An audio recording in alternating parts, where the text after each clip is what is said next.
Paste పసుపు వేసుకొని మంచిగా గోలనివ్వాలి. అవి గోలిన తర్వాత మనం 2-3 సార్లు నీట్గా కడిగి పెట్టుకోవాలన్నమాట తలకాయని. కొంచెం ఎందుకంటే కాపుతారు కాబట్టి నెల ఉంటుంది. 2-3 సార్లు కడిగినాక నీళ్ళు ఆరిపోయేదాకా పక్క పెట్టుకోవాలి. 2 స్పూన్ల పసుపు యాడ్ చేసుకున్నాను. మంచిగా అన్నిటిని మిక్స్ అయ్యేటట్టు మంచిగా కలిపి తర్వాత మన తలకాయను కడిగి పక్క పెట్టుకున్న తలకాయను ఇందులో వేసుకొని కలుపుకోవాలి.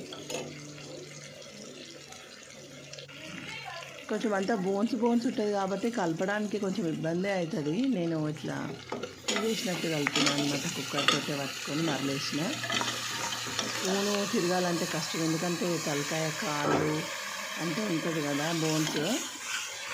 కుక్కర్ పెద్దగానే ఉండాలి, మరి చిన్న కుక్కర్లో అయితే ఉండలేము. 3 లీటర్స్ ప్రెషర్ కుక్కర్. ఇట్లా మంచిగా కలుపుకున్న తర్వాత ఉప్పు వేసుకోవాలి. ఒక 2 స్పూన్ల ఉప్పు వేసుకున్నా. నాకు టేస్ట్కి తగ్గట్టు మా ఇంట్లో తినేంత సాల్ట్ సరిపోతుంది. కారం కొంచెం ఎక్కువనే ఉంటే మంచిగా ఉంటుంది. తలకాయ కూర స్పైసీనే ఉండాలి. ఒక 3 స్పూన్స్ దాకా కారం యాడ్ చేసుకున్నాం. మీ టేస్ట్కి తగ్గట్టు మీరు యాడ్ చేసుకోండి. ఇంత కలుపుకొని ఉప్పు కారం ముక్కకు మంచిగా పట్టేటట్టు మిక్స్ చేసుకోవాలి. ఇప్పుడు మనం కొద్దిసేపు ఒక 2 నిమిషాల దాకా చూసి మన ముక్కలు మునిగేంత వరకు నీళ్ళు పోసుకోవాలి.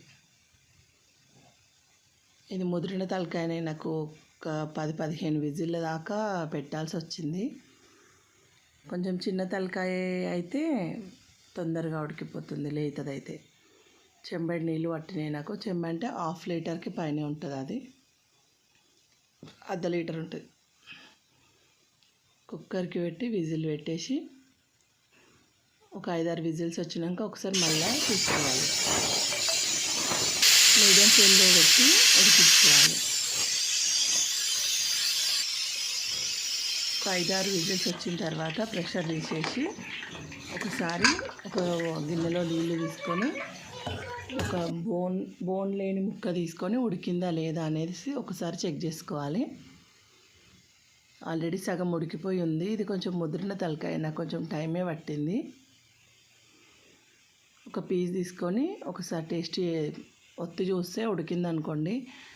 అప్పుడు మళ్ళీ కొంచెం హాఫ్ ఉడికినా పర్లేదు. ఉడికిన తర్వాత ఒక చిన్న నిమ్మకాయ సైజ్ అంతా చింతపండుని నానేసుకొని